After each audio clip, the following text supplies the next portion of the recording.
campaigning is in its last phase as Ghaziabad is all set to go to polls now in less than a fortnight. But BJP candidate from Ghaziabad is confident of a victory. In an exclusive interview to Times Now, General VK Singh is spelling out his poll agenda while on a campaign trail. He retired as the army chief in 2012 and now he's donning a politician's hat. Making his debut this election on a BJP ticket is retired General VK Singh, ready to take on his opponents in Ghaziabad.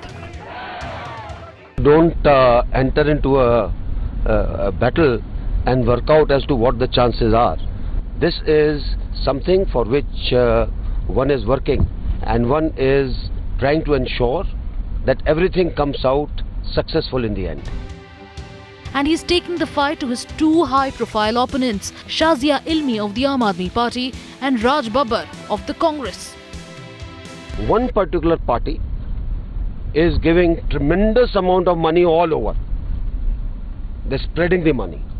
And I think the task given is how to buy people and see if they can stop me in my endeavor to win the hearts of people.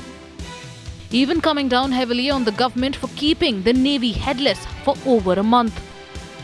I find that this is actually decision paralysis. I don't think it is a difficult decision at all. What is so difficult?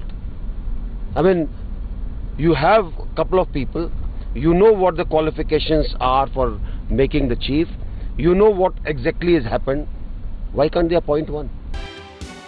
In 10 days' time, Ghaziabad is all set to go to polls and General VK Singh is making sure he gives everyone else a run for their money. One of the major factors why he's getting the votes is because he's a former army chief and hugely respected for his integrity. Srinjoy Chaudhary in Ghaziabad for Times Now.